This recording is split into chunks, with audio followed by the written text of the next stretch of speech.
But I love this time travel technique. It's something I've thought long and hard about. For me, my personal narrative was parents getting divorced when I was 7, and it kind of put me in this mode of it was me against the world, and I wouldn't let anyone in to hurt me ever again.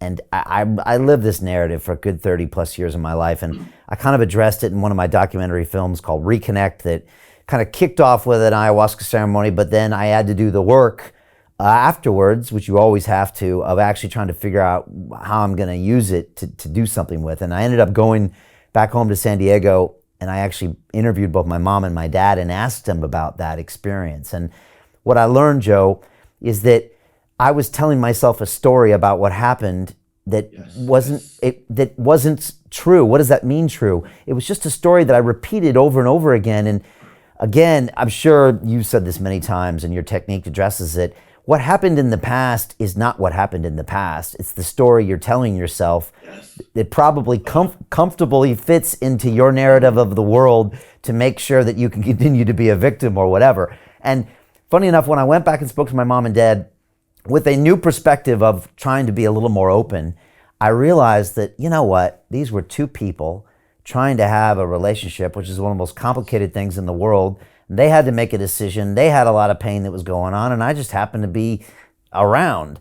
And I realized, funny enough, after talking to both of them, that they actually made probably the right decision. And my mom got to go on and take me traveling around the world as a single mother. My dad got to go on and live his life. And it was actually a net positive decision for them and probably for me too. So now I don't look at this as some geez moment. I looked at it now as this great thing that happened that allowed me to go on and do all these things with my life. But and so I've kind of lived maybe a version of what you're talking about, and it was beautiful now to see it in a new way. So I really try not to no longer look at it as something that happened to me, more of something that happened maybe for me. So I don't know if that's a little bit about what you're dealing with, but it's something I experienced. It is, and it's so beautiful, and I want to add to that to expand on it because I think this is relevant. We all have stories about our past, and I know that a lot of people have stories that aren't serving them because they're looking at their past and they're saying that past condemned them to be a certain way today. And the reality is you don't remember the past accurately. There's a lot of scientists, including Benjamin Hardy, who have pointed out that when you remember something, you remember it inaccurately to begin with. And then every time you remember it, it changes. It fogs out. I heard one example. It's like taking a photo and putting it on a Xerox machine, the old machines that you can go and copy.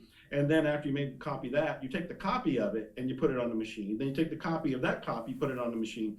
And over a very short period of time, you almost don't have anything to look at because the visual has now changed and it's almost incomprehensible. I know I had mentioned about being a musician and how it was so hard in the beginning because I almost gave up. I was fortunate to be with a studio executive who had heard my story and said, you keep talking about when you were a kid and your father had given you this really cheap guitar. He said, I think you should go find that guitar or go talk to your father. My father was alive at the time, so I called him up. And I said, Dad, do you remember when I wanted to be a guitar player? And he said, yeah, you were a little kid. You were like 7 years old. And I said, do you remember the guitar you got for me, which I had complained about for 50 some years? He said, oh yeah, that cost me $3 and I went through a snowstorm and drove to another state and went to go get that damn thing because you wanted to play guitar. And suddenly the whole memory shifted. It was instead of me being this spoiled, unhappy, complaining little kid who didn't get what he wanted, my father did an act of heroism. He drove through a snowstorm and he was struggling. He didn't have money, $3, whatever that was, 1960. You know, that was a lot of money. And he went to go buy this Roy Rogers cardboard guitar because he was doing his best to help me express my music. And when I heard the story, it was like everything changed. Yeah. Everything opened. And now I could be a musician because the luggage and the disdain and the complaints and that smudge on my past was gone. I was fortunate to be able to talk to my father about it at the time. But all of us have to look at the stories we're telling ourselves and say, first of all, it may not even be accurate. Maybe we can check it out. And then second of all, is that story serving you? Is that story helping you? I remember Leo Buscaglia who wrote the book on love, very powerful speaker. He's gone now, and he was all over PBS TV and gave lectures here and there. And he always talked about how happy his childhood was and grew up in the Depression. And his parents always got food for him. And I think it was Time Magazine interviewed his brother. And his brother said, I don't know what he's talking about. It wasn't like that at all. He said, we starved, we were broke, we were unhappy. Two people in the very same house, same experience, blood relatives. One's telling a story of happiness, the other's telling a story of despair. You always have a choice. Yeah, it's so well said. So well said. I've even heard that you actually don't have memories in your brain. What you do is in the present moment, you recreate that story that seems to serve the present moment. And it's not like a hard drive. You know, we're so used to the computer as the analogy to us. It's not like you go back and check the file from 5 years ago with an exact timestamp that has the data. No, you actually go back and really recreate the memory in real time to probably serve whatever situation that you're probably recalling it for. And it changes a little each time, to where you're right, you can actually go back, and sometimes you'll meet an old friend and say, remember when this happened? And they'll be like, no, that's not exactly what happened. And sometimes you'll go check a picture or a source and you'll realize that it actually it's not at all what happened, or it's a perception thing. And so if people can realize that their own brains are fooling them, then yeah, you can rewrite your stories. And how many stories aren't serving you right now? If someone's listening or watching right now, how many stories from the past, like you said, might have blocked you from an incredible musical career which you've had, all because of this silly little story that, again, was a reflection of your subconscious just holding you back a bit. And people are walking around with tens or hundreds of those little stories that they won't maybe ever realize that they have, or maybe not until it's too late, you know? Well, I hope today's the reminder for people that they have a whole lot of choice about what they're thinking, knowledge that they're not their thoughts, a choice about the affirmations, and also realizing that when they first start the affirmations, there's a sense of discomfort because they're butting against the existing programming, the previous affirmations. I hope they realize that they can reprogram their mind, the reticular activating system, choose what do you want to have, do, or be, Lamborghini, house, whatever it happens to be, and start to feel it real using nebulizing as the experience. Visual, have a visual representation for it so you can tell the brain. Look at it with love, which is one of the powerful ways to add fuel to the acceleration of what you want, and doing that repeatedly. All of these things, including looking at what we're telling ourselves about our stories from the past. I did find, I don't know if it was 10 years ago or what, but I had run into a woman. I had graduated from high school, 1972. And so I was curious, and so I just kind of probed. I said, what do you remember about me from 1972? And she said, you know, I don't think I ever heard you say a word, ever. And I thought I talked to people. I thought I talked to her. I know I had friends.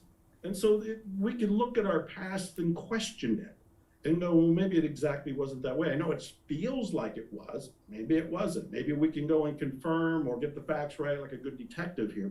And maybe we just throw it all out and go, how do I want to write it? What's the new perception, using kind of the mental time travel system I've been referring to, and go back in time and just kind of rewrite the whole story. Since we don't have it accurate anyway, just go ahead and write a new one. Pretend you're Harry Potter and you can just have, do, or be anything. It's a magical world. The greedy bankers are about to do it again. In 2008, they crashed our financial system and nearly bankrupted the entire global economy. Then they received trillions of dollars in government bailouts. And after, they demanded fat bonuses paid for by you, the taxpayer. It turns out the banks haven't just been screwing the American taxpayers, they're also screwing over their investors. Turns out the banking industry is the worst place you could put your money, despite enormous taxpayer bailouts. Now the bankers are back to take away your financial freedom. They lie and tell you that cryptocurrency isn't safe. They try to make it illegal for you to choose how to invest your hard-earned money. They lie and say cryptocurrency is used by money launderers and criminals. But look at the record.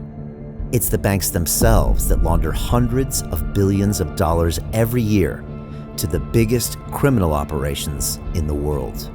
Leaked documents have revealed how some UK banks have helped criminals, money launderers and Russians under sanctions. American authorities discovered that the Sinaloa cartel moved $881 million through HSBC accounts as bank officials turned a blind eye to the illegality.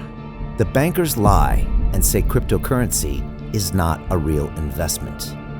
Meanwhile, the smartest CEOs in the world are buying billions and billions of it.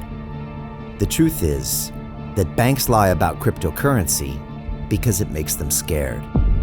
The banks take $9 trillion per year of your hard-earned money, and they are worried that they will finally be exposed. They're scared because crypto means they can no longer control your money, which means they can no longer control you. They are scared because you might actually understand your money and intelligently decide what to do with it. Now is the time for us to come together, fight back, and take control. It's time to educate ourselves, our families, and our communities. Because financial education means financial freedom. We know that cryptocurrencies will help us build the new decentralized financial system of the future. A banking system that is of the people, by the people, and for the people. A banking system where access to finance is a fundamental human right. A banking system that is free and fair and welcomes all humans on this earth. The DeFi revolution is happening. We, the people, can no longer be fooled. We choose to take control of our finances. We choose to take control of our freedom. We choose to take control of our future. Join us, and let's take back our financial freedom forever.